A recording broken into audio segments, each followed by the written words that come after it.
All right, welcome back.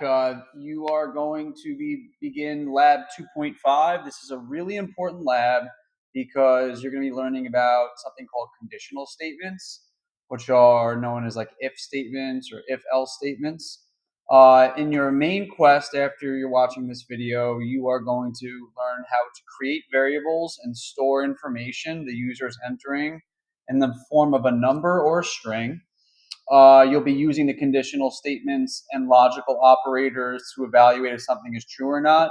So, as an example, you might be coding up a game where if maybe they reach a certain score, like maybe if your score is 5, then maybe you get to like level 2, or if your score reaches 10, maybe you get to level 3.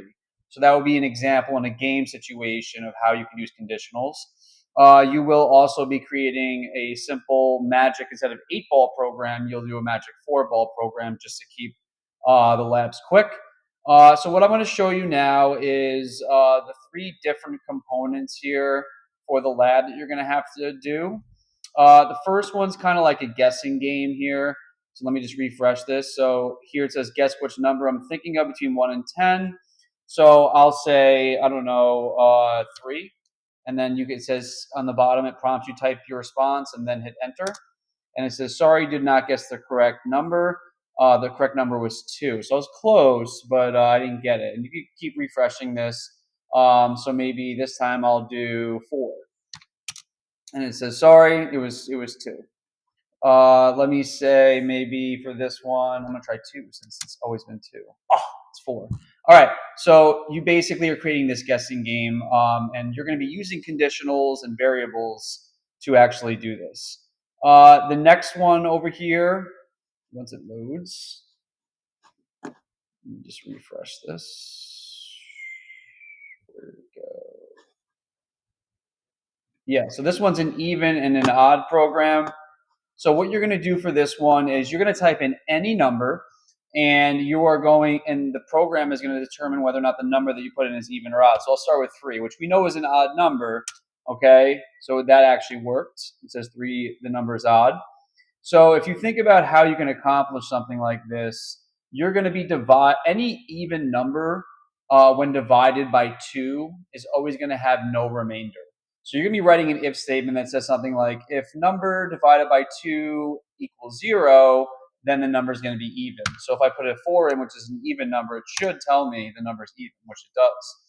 So that's another part of the lab that you're going to be working through. This last section of the lab here, it says think of a question and then press the A button. So this is like the magic 4-ball program that we were talking about. If you've never played with a magic 8-ball before, you can find digital ones online just to mess with to give you a better idea of how the program works. But my question is going to be, will all of my students pass this quarter? And let's see what the magic 4-ball has to say.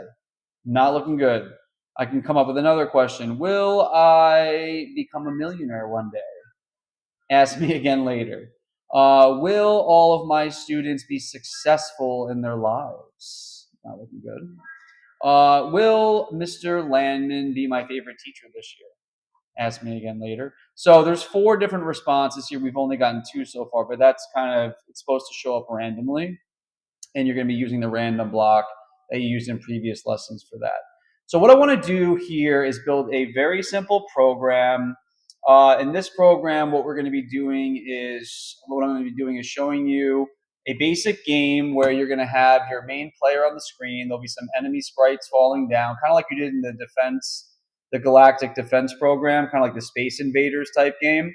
And what's going to end up happening here is you're going to write in a simple conditional statements here that basically say if you get a certain amount of points, then maybe like enemies will increase in velocity, like the game will become more difficult. For our purposes, I'm just going to do a background change indicating that we're moving from one level to the next. So in order to get this going, I just have to quickly bring in a main sprite here. I'm going to apply some movements. I should probably rename this. I'll call this hero.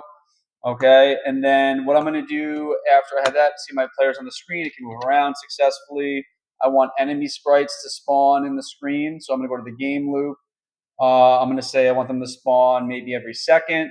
I need to create a second sprite here. I will call this enemy. Oh yeah, enemy you can't use. I'll call this skull because that's skull. That's probably what I'm going to use for this. I'm going to go to the gallery, snag a skull quick. All right, we need to change this to enemy type. Excuse me. And then what we're going to do here is give this a location that we want it to spawn at. I'd like it to spawn at the top. So I'm going to go ahead and grab my sprite position here, change this to skull. Now I want it to spawn randomly across the x-axis up here. So I am going to grab a random block. But before I do, I need to get a gauge of how wide the screen is. It's about 150-ish. So I'm going to do from like 10 to about 140. I feel like that's good. I'm going to go to the math container, grab my random block. I'm going to go from 10 to 140. And then in terms of the y-axis, I want it to be like kind of spawning right at the top of the screen. So I'll just do a y value of 1. Let's just see how this does. You can see they're spawning randomly. They're not moving towards me because I haven't applied velocity yet, which is fine because that's our next step. So then I'm going to quickly come in here and just grab some velocity. I'm going to go ahead and I'm going to say let's get our velocity to be from, I don't know, we want it to go down the screen, not diagonally. In a previous game, you learned that you can make x 0 and then the y value here 50. And when I do that, it'll only move down the screen in the y position, right? And that's what's happening here. Now I need to handle some collisions, right? So I need to grab one of my collision blocks out, one of these events. Okay, I have to change this to enemy type because I'm saying when the main player overlaps, which means collides with the enemy, okay, something's going to happen. The first thing that's going to happen is I should probably destroy my enemy sprite. That's always a good rule of thumb here. Remember, you can't leave this here. You can't say the enemy or the skull. You want to use the other sprite attribute that's built into the event, right? Just like we did in previous games. Now, I could make a variable here and call it score, but lucky for us, MakeCode Arcade already has a pre-built variable here. So what I'm going to do is first I need to initialize my score to 0 in the onStart block here, event, and you'll see 0 pops up on the game console. Then what I'm going to say is let's change my score by 1 every single time my enemy collides with my main player. So you can see here when I make collisions with them, you can see they get destroyed and my score is increasing. So now this is kind of where the conditionals are going to come in. So I'm going to go into my logic drawer and I'm going to grab out an if statement. So what I'm going to do for our purposes, something really basic and simple, is just create levels for the game, okay? So whenever you use an if statement, there's this hexagonal block that says true. And this is the expression that's getting evaluated. In our case, for this game, I'm trying to determine, let's say level 2 is a score of 5. So when I reach a score of 5, I want to move to level 2. So in order to do that, you'll see the shape of this block. I have to go back into the logic drawer and grab out one of these comparison operators. That's that same shape. And I'm going to use the equal sign here. And what I'm going to say is if the score is equal to 5. So I'll put 5 in here. And I'm going to go back into my info container and find an oval score block, which is right here, that will actually fit.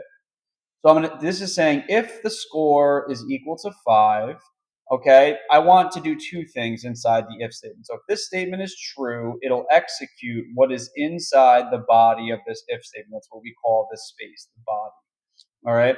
So the two things that I want to happen is I'd like to splash something to the screen. So I'm just going to search that up, but that's in the game container. I like the search feature. It's quicker once you learn the names of blocks. So I'm going to splash and say level 2. Level 2. All right. And I'm also going to change the backgrounds. Okay. That's also going to be in the game container, or sorry, the scene container. You can do background color change or in background image, but for time purposes, let's just go ahead and change the background color to red. So when I reach level 2, and we're going to test that out right now, it should change. It should do a splash and say level 2, and which it does. It splashes level 2. And then it should also change my background to red, which it in fact does. And just to kind of reiterate this point here, you're going to go ahead and you can add in multiple, by hitting the plus sign because I want level 3. So I'm going to need another one of these. Whenever you hit this, the plus button, you're basically adding in another condition here. And my next condition is that if the score equals 10 for me. So I'm just going to duplicate this entire Boolean expression here. And I'm going to say if score equals 10, then let's go ahead and I'm just going to duplicate. Go ahead and splash level 3. Okay, so I'll say level 3, and I'm going to change my background color this time to, I don't know, pink. Okay. And then the else part would take care of everything else, that's not either 5 points or 10 points. So for this, I'll just say, let's just set it to black. So that in this case, it's going to essentially be black in the beginning because we haven't reached level 5 yet. And then once we do reach level 5, it'll go to red. When we reach a score of 10 or level 3, it'll go to pink. So let's go ahead and just test this quickly. You'll see it's black right now. Once I reach 5 points, it goes to level 2, changes my background to red. Once I get to 10 points, it should also change it to pink this time. You can see it does. Now, I could code in more levels here and have a bunch of conditionals, but for time purposes, you guys get the point here of how conditionals can be effectively used in a game. There's so many different applications for conditional statements in a game. This is one of the most important things that you'll learn in the game design unit that's going to really propel your games and make them more interactive and allow for different decision making capabilities. So I hope this was helpful, and I will see you guys in the next lab.